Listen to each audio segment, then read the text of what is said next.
On a l'impression que c'est ancré finalement dans l'imaginaire que de manger sainement, ça coûte forcément plus cher. Et c'est pour ça que les Français ont tendance, quand ils veulent faire attention, à se tourner vers ce genre de produits que vous avez sur la table, la junk food. Tout à fait. Et c'est intéressant parce que je suis aussi chroniqueuse du coup à la télé et ma première chronique c'était sur un panier de courses. J'avais pris un billet de 60 € pour une personne, une semaine, plutôt classique. Et j'avais fait 2 courses, c'est-à-dire les premières c'était au supermarché, produits qu'on peut avoir ici, effectivement, ultra transformés. Et un autre, c'était chez des producteurs locaux, magasins locaux, boucheries. Et en fait, là, on va cuisiner avec ce caddie-là. Et pour la même somme d'argent, on se rend compte qu'on peut bien manger.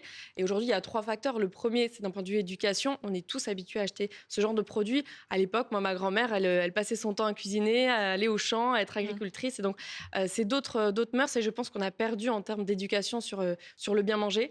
En termes d'organisation aussi, on commande tous des repas faits à la va-vite le soir quand on n'a pas le temps. On a perdu la culture de cuisiner. On s'assied à table, on prend le temps. Via le divertissement, via le soir, effectivement, on est tous sur nos canapés à regarder la télé. Mais en fait, il faut remettre la cuisine au centre de notre assiette, le goût au centre de notre assiette. Et en fait, bien manger à petit prix. Alors, c'est toujours plus compliqué, c'est sûr, que quand on a un budget plus élevé, mais c'est possible. Et c'est ce que alors, par exemple, si concrètement, là, ce panier-là que vous avez sur la table, il coûte à peu près combien? Alors, c'est pas moi qui ai fait les courses, mais je me suis renseignée. À peu près combien? Je pense qu'on en a pour 8 € en tout. 8 €. On a quoi? Donc là, en fait, j'avais demandé d'acheter ce qu'on peut consommer le midi en snacking.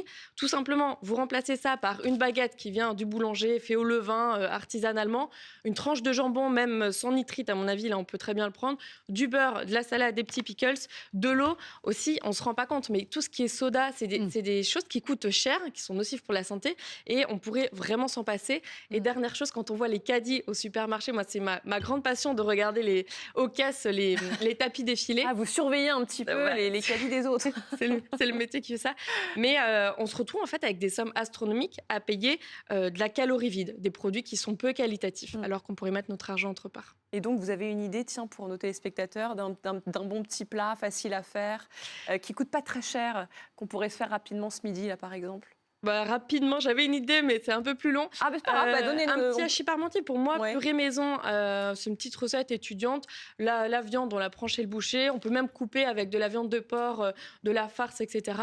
Ça fait 3-4 repas. Et nous, dans le Périgord, parce que je viens du Périgord, on fait hachis parmentier au confit de canard. C'est un peu plus élevé en prix, mais c'est très bon, ça. C'est très, très, très bon.